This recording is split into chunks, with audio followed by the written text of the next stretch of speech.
young prince, 25 years old, was crowned Pharaoh of Egypt. This was Ramses II. It was the beginning of an extraordinary time for this ancient land. During his long reign, which spanned some 67 years, everything was accomplished on a grand scale. No other pharaoh constructed as many temples and monuments as he did. No other pharaoh fathered more children. So inspiring was the reign of Ramses II that the kings that followed in his footsteps called him the Great Ancestor. But history recalls this pharaoh as Ramses the Great.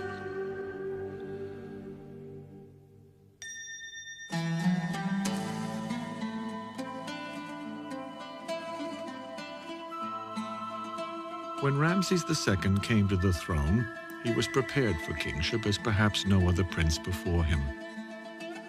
His father, Seti I, had commanded victorious military campaigns and guided Egypt through a period that was unsurpassed in building and art. He was determined that his son would possess the education and military skills to ensure these traditions would continue once he had become pharaoh. As a boy, Prince Ramses rode alongside his experienced father in military campaigns in Libya and Syria.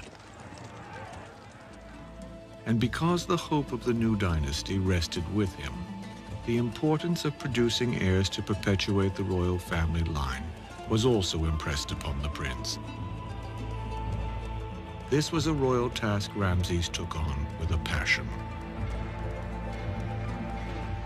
It has been estimated that even before he became pharaoh, his two principal wives in the royal harem had already bore him more than 20 children. Egyptians married young, and so royal princes, before they came to the throne, would probably be married more or less as soon as it was feasible. And the idea would be that they would start producing children very soon. And there's really two reasons for that. One is, it's no good having one prince. That prince simply may not survive long enough to become the next ruler, so you've got to have a number. But the other thing is, the royal house was a kind of image of fertility and productivity for the Egyptians. And so pharaohs and princes tried to produce a lot of children. Ramses recounted the details of his early life in an inscription at his father's temple at Abydos. The all-powerful Seti himself made me great while I was a child. He equipped me with women, a royal harem, and placed those of the north and the south under my feet.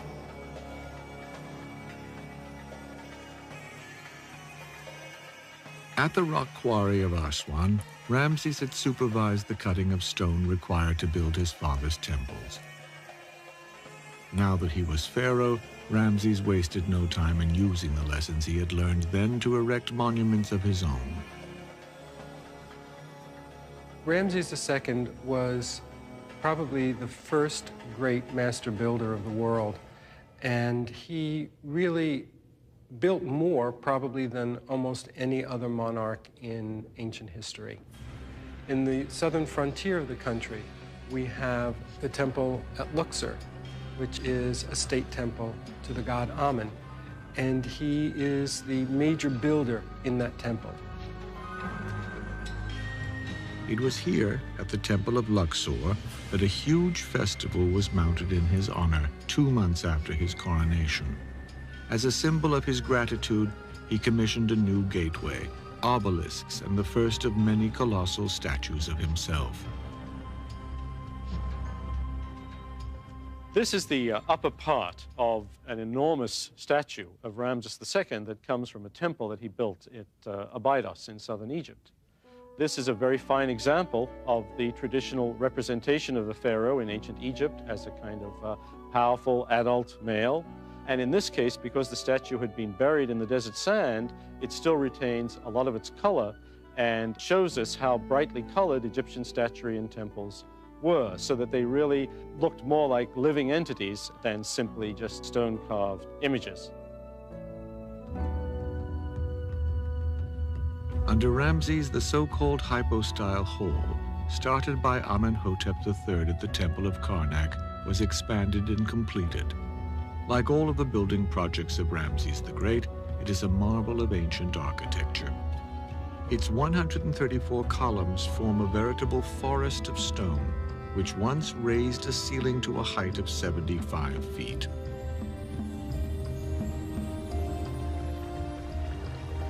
But the building projects of Ramses II did not stop with the temples of Karnak and Luxor, which are located on the east bank of the Nile, at Thebes. In accordance with Egyptian religious dictates, Ramses erected his mortuary temple on the side of the river where the sun sets, along the west bank. It was called the Ramesseum. It was a massive complex. Its construction required the labor of 3,000 stonecutters. Although today much of it lies in ruin, an ancient traveler, Diodorus of Sicily, described it as surpassing all other temples of its time. To protect his temple, 2 60-foot-high granite statues of the pharaoh once stood here. The remains of one statue's upper torso and head still guards the site today.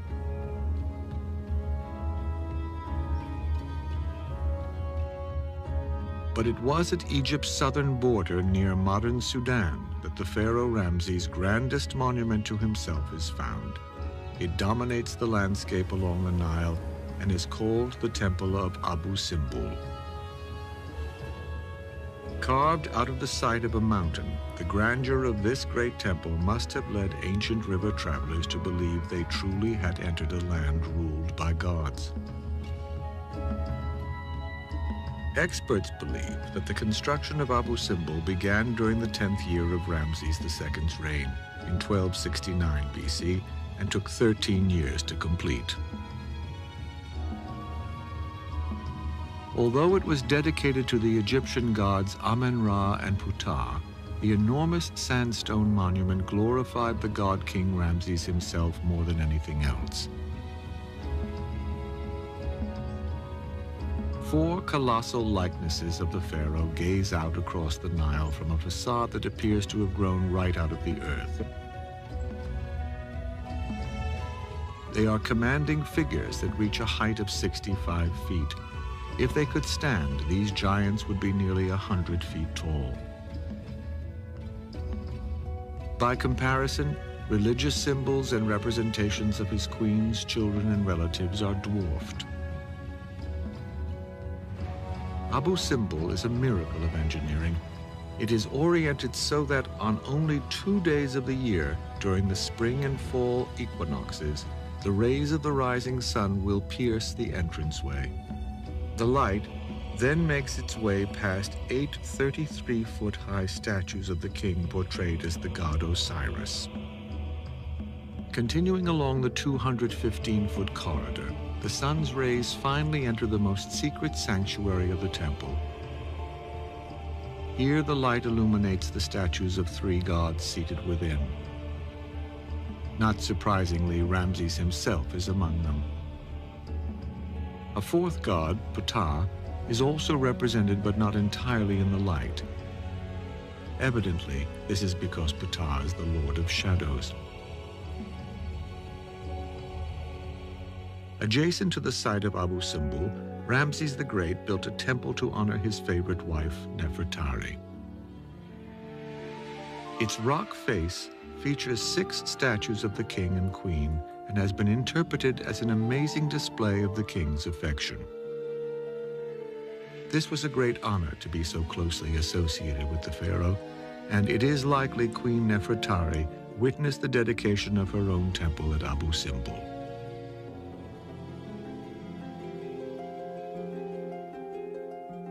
Nefertari died in 1254 BC, and as the principal wife of the pharaoh, Ramses had a tomb prepared for her in the Valley of the Queens, on the west side of the Nile near Thebes. The tomb lies some 25 feet below ground level. Recently restored and open to the public, It represents one of the most beautiful examples of an ancient Egyptian royal tomb known to exist. Inside, Nefertari is portrayed on the walls in symbolic poses with the gods.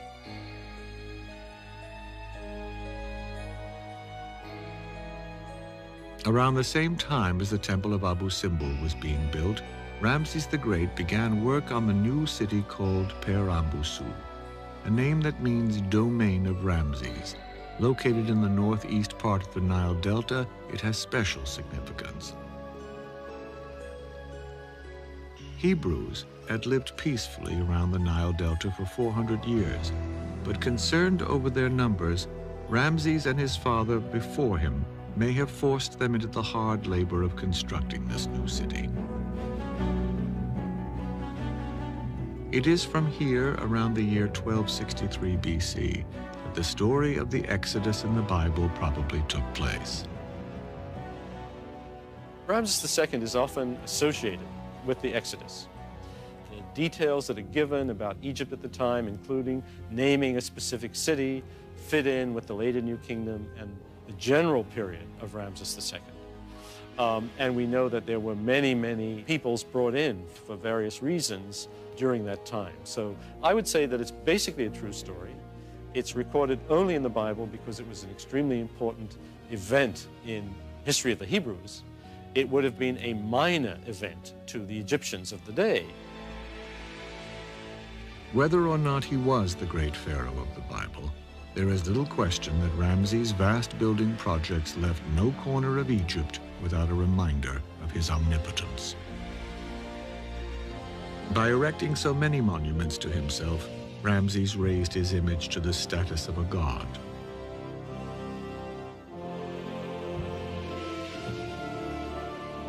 But Ramses the Great's fame was not based solely on the monuments he built. He is also remembered for the enemies he crushed. Ancient Egypt. In a civilization that endured longer than any other, one man stands out among its leaders. He fathered more children and erected more monuments than any other pharaoh. Even his accomplishments on the field of battle remain some of Egypt's most celebrated. During his 67-year reign, Ramses II led foreign conquests that brought a flood of riches into Egypt and spurred a cultural boom. New monuments and additions to temples were paid for with tributes to Ramses and by the spoils of war. The labor was provided by slaves he captured in battle.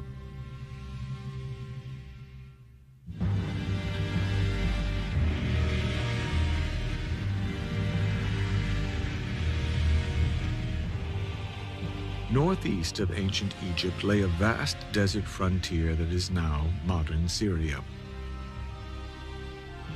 Ramses' father, Seti I, had maintained control over the southern coastal regions of this land. However, a people known as the Hittites held sway in the outer areas and in a strategic city called Kadesh. During the 4th year of the reign of Ramses the Great, a revolt took place in the Egyptian-occupied area. Ramses was determined to retain the land his father had won for Egypt and use the opportunity to oust his enemies, the Hittites, from their stronghold once and for all.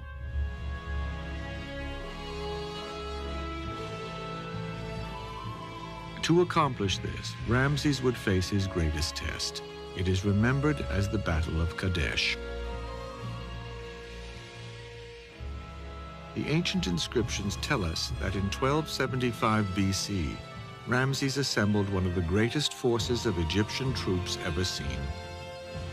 He led his army of 20,000 men up the Gaza Strip toward Kadesh.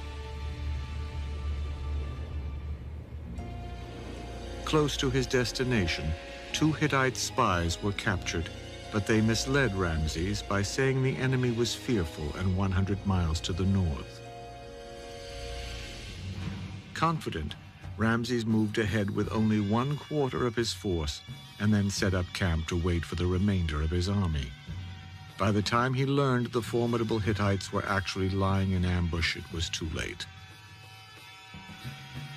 Miraculously, Ramses did manage to hold off the enemy long enough to allow Egyptian reinforcements to arrive. A complete rout was avoided, but most experts believe the Battle of Kadesh ended in stalemate. It is apparent, however, the pharaoh didn't see it that way.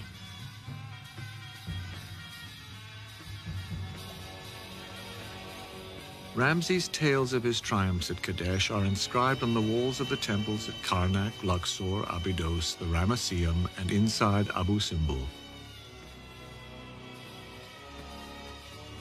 It is celebrated as one of the greatest military victories in ancient Egyptian history. But did it really happen that way? One of the most interesting sets of historical documents we have from the reign of Ramses II is the series of representations and inscriptions describing the Battle of Kadesh, this great battle in which Ramses portrays himself as defeating the Hittites at the site of Kadesh in Syria. The actual outcome of the battle, however, appears to have been more of a stalemate, and it's one in which the Egyptians did not come out looking very victorious. Campaigns against the Hittites continued in later years. Ramses finally realized he could not hold the far reaches of Syria. In what some believe is the first peace treaty in history, the two countries agreed in 1259 BC to a non-aggression pact of mutual support. Carved in clay and stone, both Hittite and Egyptian versions of the document survive to this day.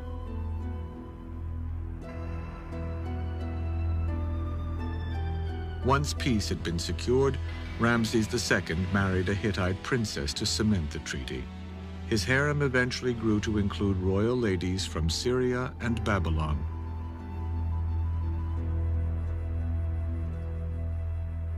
Ramses II died in 1212 BC.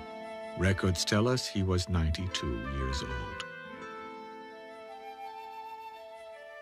After the mummification process, his body was wrapped in golden shrouds and fine linen, placed in a stone sarcophagus, and entombed near his ancestors in the Valley of the Kings.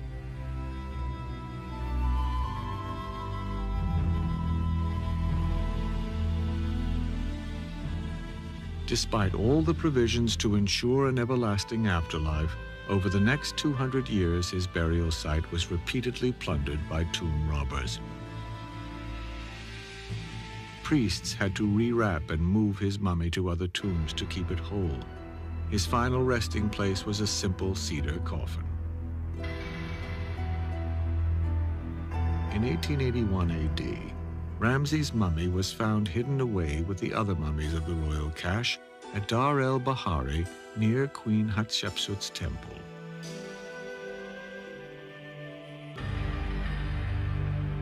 Analysis of his mummified remains revealed him to have had red hair and a height of about 5'6". His aquiline nose had been well preserved because his embalmer stuffed it with peppercorns.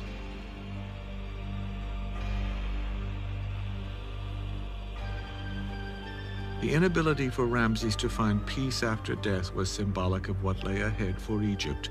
The country was beginning a long and fitful decline.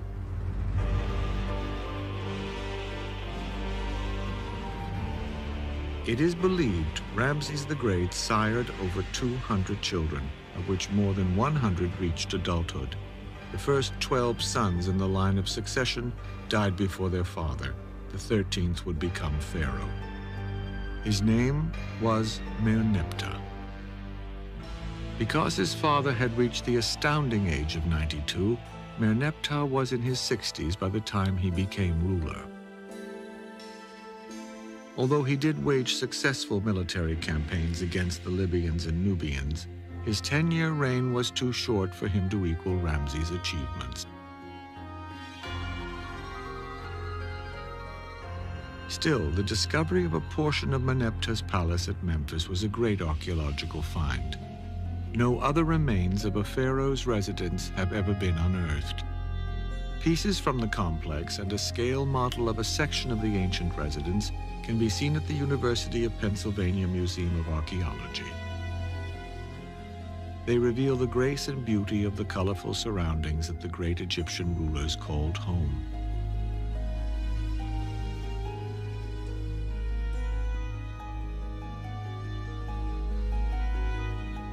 The incised carvings on these actual fragments from the palace depict the pharaoh in symbolic royal poses. On this fragment, we have depicted Merneptah standing in front of the creator god Atum, this figure on the right. And Atum is conferring the crook and flail, the symbols of kingship, upon Merneptah, who's represented here with the Atef crown and holding this Rekhjet bird, a lapwing bird, which symbolizes the people of Egypt. Hieroglyphic inscriptions on the palace gateway describe accompanying scenes depicting Merneptah's link to the gods and power as pharaoh. The text reads, "Granting to you the crook and flail and millions of years of rule." So this is a very condensed and very nice statement on the divine interaction of the king and the way his kingship was conferred upon him by the gods. The glorious high water marks of the 19th dynasty pharaohs were history by the time Merneptah died in 1202 BC. But the story of the greatest pharaohs did not end there. Before it would draw to a close, the name Ramses was heard across nations and represented the might of Egypt one more time. And a queen called Cleopatra became the center of a drama that captivated the world.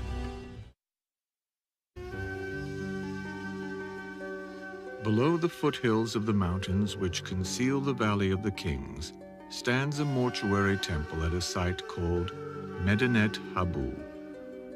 It is the best preserved of all the temples at the ancient city of Thebes, and the only one in Egypt where the existing hieroglyphs, reliefs, and architectural layout have been completely documented and translated.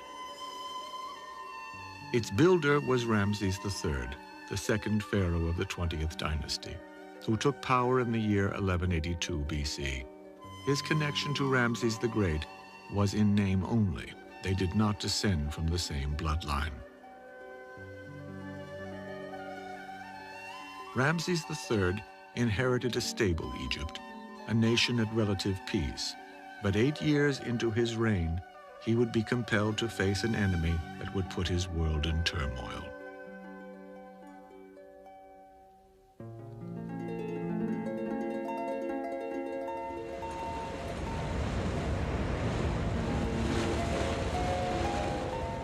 Around the year 1176 BC, the ancient nations along the eastern Mediterranean, in areas known today as Turkey, Syria, and Israel, were threatened by a wave of humanity, armed and aggressive. These invaders were collectively and curiously known as the Sea Peoples. During the reign of Ramses III, from his mortuary temple at Medinet Habu, we have one of the longest historical texts from pharaonic history, which is the depiction of the invasion and defeat of the Sea Peoples. This invasion appears to have been not only a sea invasion, but also to have taken place on land. The Sea Peoples were not just armies, they were nations on the move, including women and children seeking lands to settle. The gravity of the threat to Egypt was magnified by the fact the Sea Peoples were even able to overrun Egypt's traditionally powerful rivals, the Hittites. Ramses III realized the urgency of his situation. He ordered his outposts to stand firm at all costs while he rapidly mobilized and marched an army northeast to turn back the invaders. The first of 2 battles with the Sea Peoples took place on land near the Syrian border of Egypt. Ramses' victory was decisive, but he still had to confront their navy. Evidence suggests the navy of the Sea Peoples was formidable. Still, paintings on the walls of Ramses' temples depict his archers bravely firing countless arrows from the shore and from ships into the enemy's ranks. It was clearly a major effort involving a lot of very exotic people with whom the Egyptians were not very familiar in terms of their military organization or their fighting capabilities. So it was really one of the great military success stories of ancient Egypt. Despite his glorious victory, Ramses III was forced to put down yet another invasion 3 years later. This time, it was staged on Egypt's western border by an alliance of different tribes, including the Libyans. After winning the battles here, scribes proceeded to count the enemy dead. This was accomplished by cutting off their right hands, which were brought before the pharaoh and tallied. In one case, Ramses III ordered a recount. This time, in a gruesome display of spite, the enemy's phalluses were severed.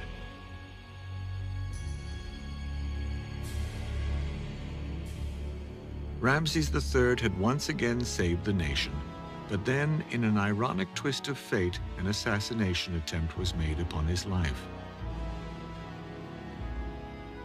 We actually have the records of the official inquiry which was set up to inquire into his assassination. And there's a certain amount of debate as to whether it was an attempted assassination and he survived, or whether it was successful, and this is the aftermath. The instigator of the plot to kill the king was a secondary queen named Tai. Some believe that the motive for the crime was Tai's disappointment that her son would never ascend to the throne. There were simply too many others in line before him. Her plan may have been to kill Ramses so that her side of the family could usurp the normal line of succession and seize control of Egypt.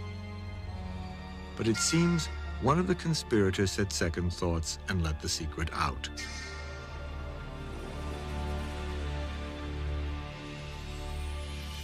The trials involved more than 40 conspirators.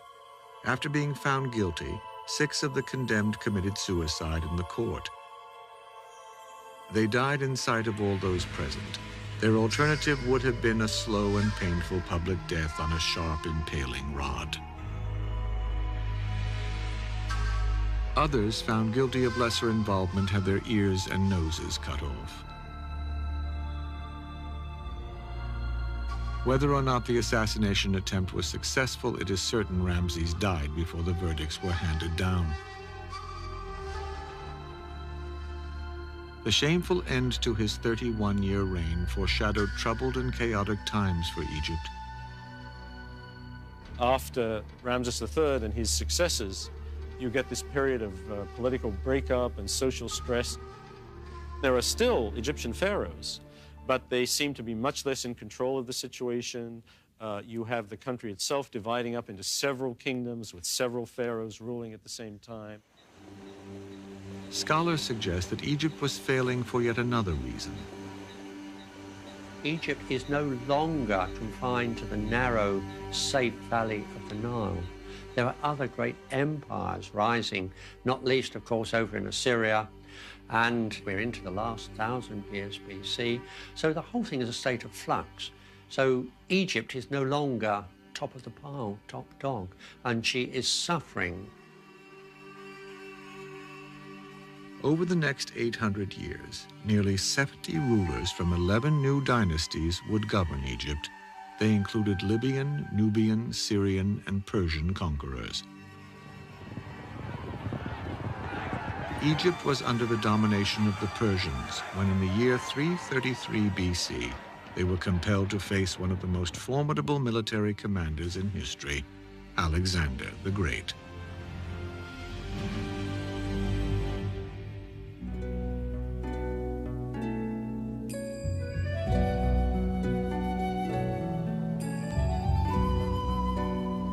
Alexander the Great was the son of King Philip II of Macedonia, who had become the dominant power in Greece at the time.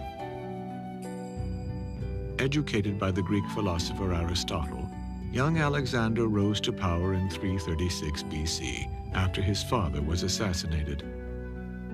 He immediately turned his attention to the task of defeating the Persians, who had threatened Greece for over 200 years. The Greeks fought their way southward until finally, at the age of 25, Alexander decisively defeated the king of Persia, coercing the king's forces to flee occupied Egypt.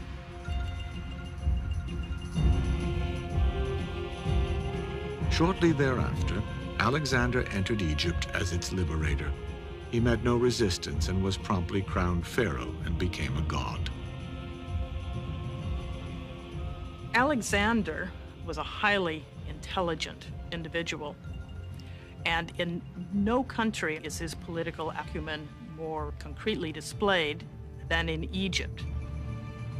Certainly to his troops, while he was, of course, a king and a great warrior and a great man, he was not a god. However, he and his advisors were intelligent enough to see that if he was going to be able to control Egypt, he would have to assume the mantle of the Egyptian kings and be worshipped as a divinity. Although Alexander was now pharaoh of Egypt, his destiny lay elsewhere. Shortly after founding the city of Alexandria and naming it the capital of Egypt, he continued to conquer foreign lands as far away as India.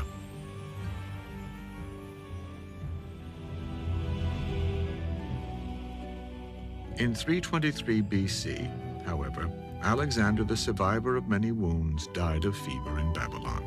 His empire, the largest the world had ever seen, was divided amongst his generals. Chief among them was his boyhood friend, Ptolemy. When Ptolemy laid claim to Egypt, it marked the beginning of the last Egyptian dynasty. A dynasty that would found the greatest institution of learning ever seen, build one of the 7 wonders of the world, and produce the most famous queen in history.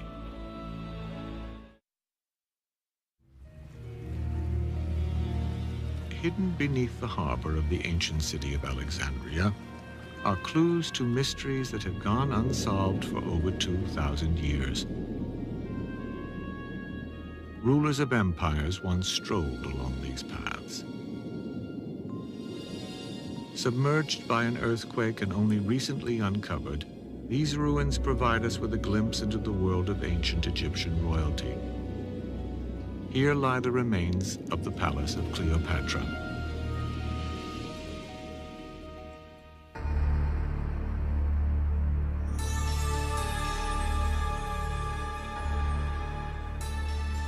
The final chapter in the story of the greatest pharaohs began in the year 323 BC. It was in that year Alexander the Great's general, Ptolemy I, laid claim to Egypt. Later, he crowned himself pharaoh and became the first king of the 32nd dynasty, the Egyptian dynasty of the Ptolemies. The Ptolemies were a fairly successful line of Egyptian pharaohs in the sense that they maintained a prosperous country through most of the period of their rule.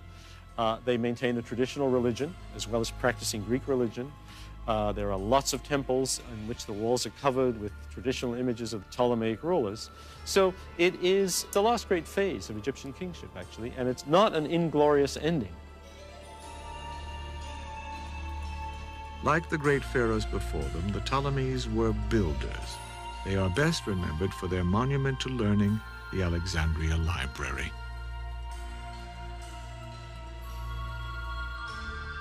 Hundreds of thousands of written works were stored there, but it was more than a library. It was the literary and scientific seat of its time. The first place in history where scholars from every corner of the known world and every field of study congregated for the sole purpose of seeking knowledge.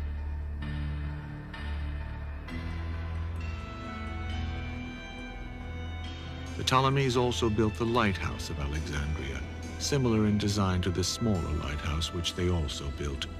It was the last of the 7 wonders of the ancient world.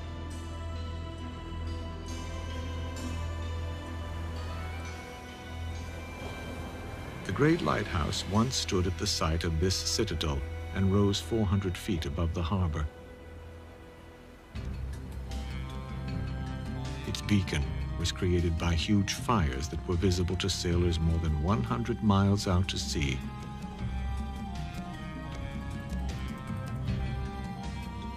Despite early successes, family rivalries, political strife, and economic decline began to weaken the Ptolemies. Eventually, the ever-increasing power of Rome determined the fortunes of Egypt.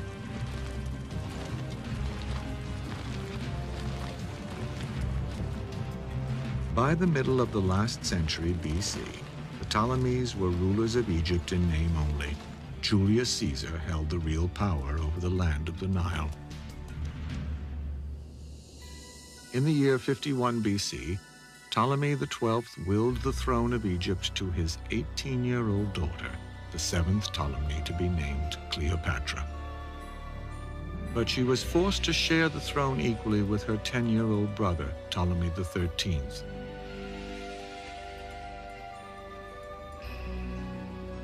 Cleopatra was born in 69 BC. She spoke 7 languages and was the only one of the Greek pharaohs capable of speaking Egyptian. Contrary to popular mythology, Cleopatra was not physically beautiful. It is said, however, that she possessed exceptional intelligence, charm, and a beautiful voice.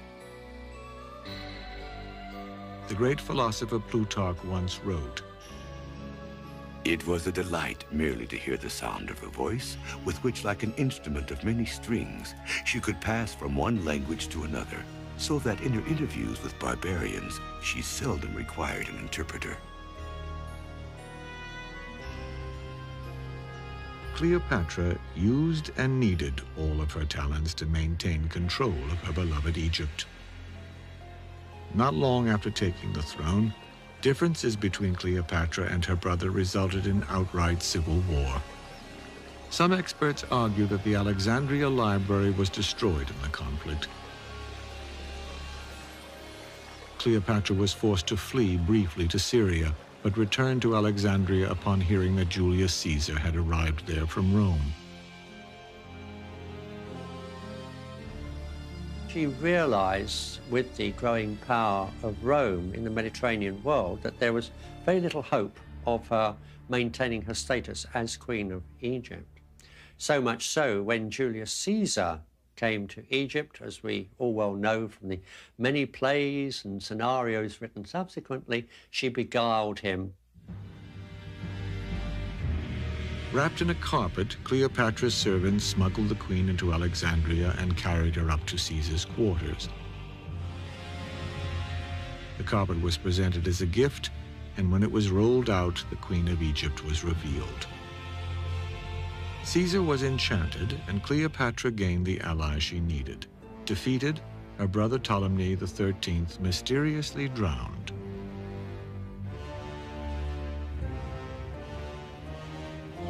Caesar returned to Rome only weeks later, leaving Cleopatra pregnant with his son, Caesarion.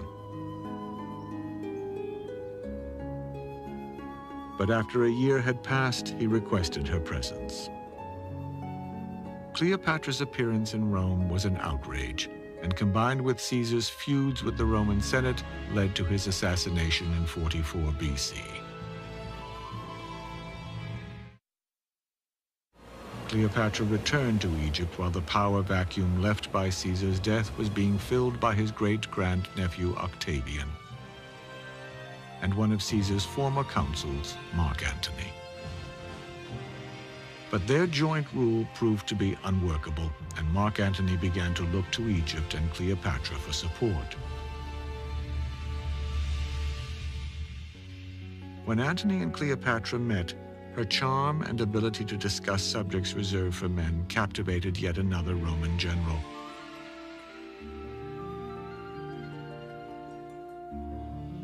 It was the beginning of a love affair and a political alliance that would determine both of their fates and the fate of Egypt.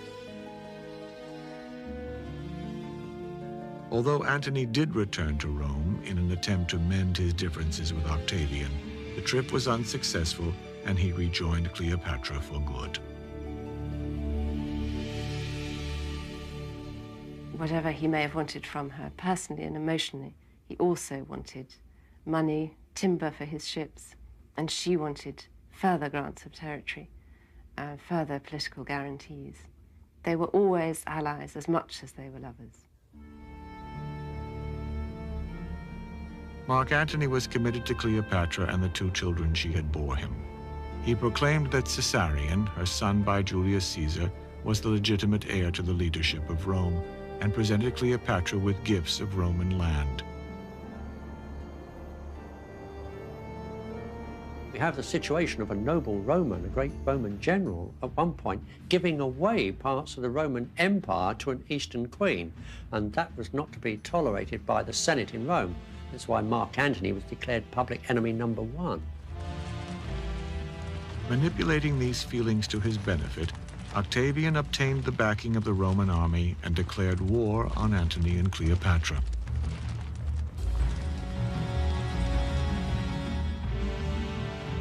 The forces of Octavian met the navy of Antony and Cleopatra at the Sea Battle of Actium in 31 BC. The Romans succeeded in surrounding the Egyptian fleet, and the day belonged to Octavian. Seeing defeat, Cleopatra and Antony made their escape.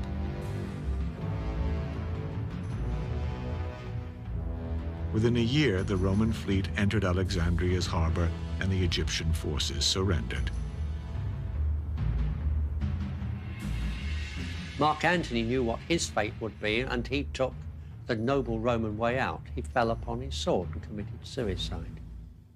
Cleopatra knew what her fate would be. Golden chains on her wrists and ankles in a great triumph in Rome. She couldn't beguile Octavian as she had been so successful with Mark Antony and with Julius Caesar. Octavian intended to be master of the Roman world. Ancient sources tell us Antony died in Cleopatra's arms. She too was prepared to die by her own hand. Cleopatra gave orders to have a poisonous snake brought secretly to her. With her servants in attendance, the serpent coiled around her arm and executed a fatal bite. Cleopatra was 39 years old. It may not have been such a bad kind of death. It was actually a fairly normal form of capital punishment in Egypt at the time. So Cleopatra would have known what it was like to die this way. The moment Cleopatra took her last breath, the age of the pharaohs was over. It was a fitting end to one of the greatest love stories of all time, and for the ancient Egypt civilization that lasted longer than any other.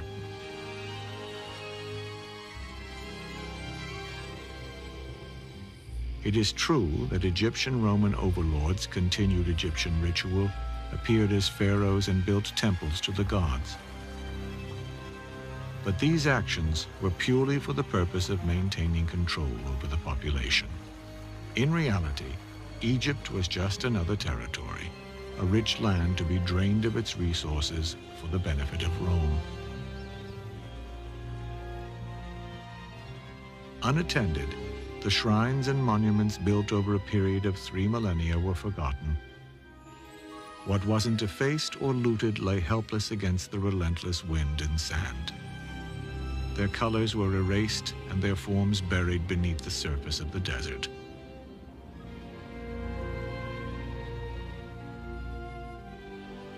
Now the voices of the god-kings were silent.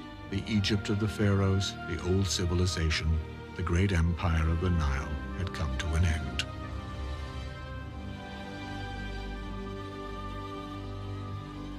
But after all attempts by man and nature to destroy what the ancients had built, the legacy of the kings and queens of Egypt has survived. Their faces testify to the ageless glory of human nature and reveal how little it has changed since the time of the god-kings, the giants, the greatest pharaohs.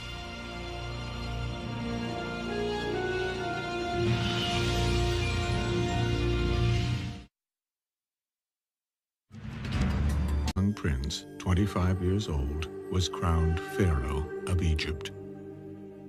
This was Ramses II. It was the beginning of an extraordinary time for this ancient land. During his long reign, which spanned some 67 years, everything was accomplished on a grand scale. No other pharaoh constructed as many temples and monuments as he did. No other pharaoh fathered more children.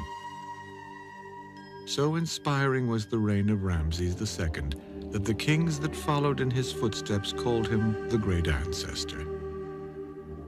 But history recalls this pharaoh as Ramses the Great.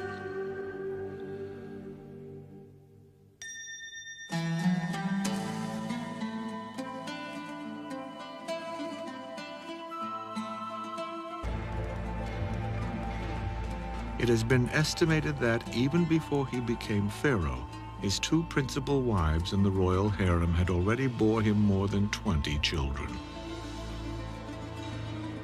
Egyptians married young, and so royal princes, before they came to the throne, would probably be married more or less as soon as it was feasible. And the idea would be that they would start producing children very soon.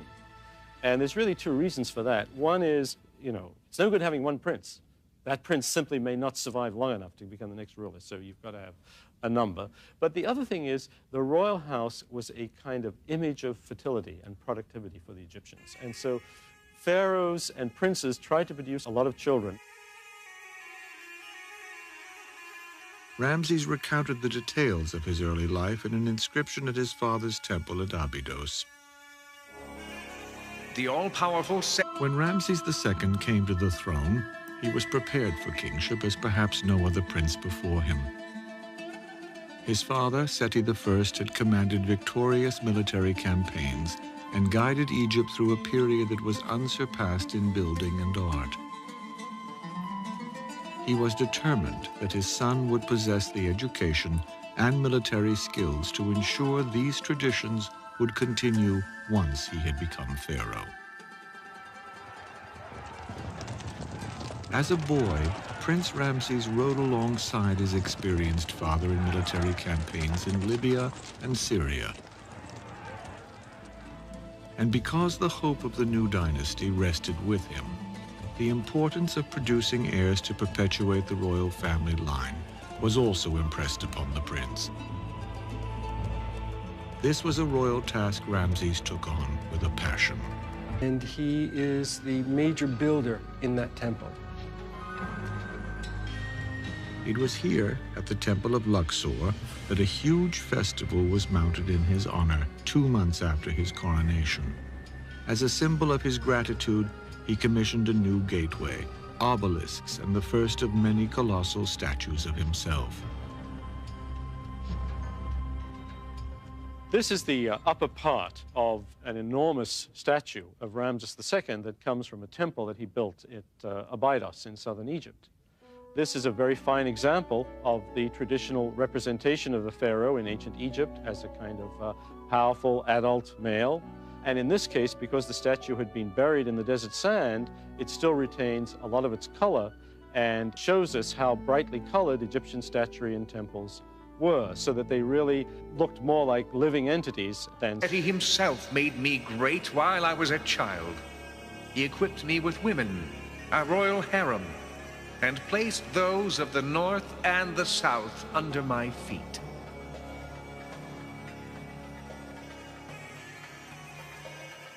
At the rock quarry of Aswan, Ramses had supervised the cutting of stone required to build his father's temples.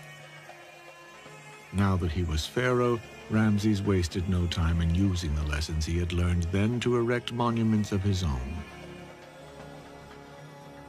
Ramses II was probably the first great master builder of the world, and he really built more probably than almost any other monarch in ancient history. In the southern frontier of the country, we have the temple at Luxor, which is a state temple to the god Amun.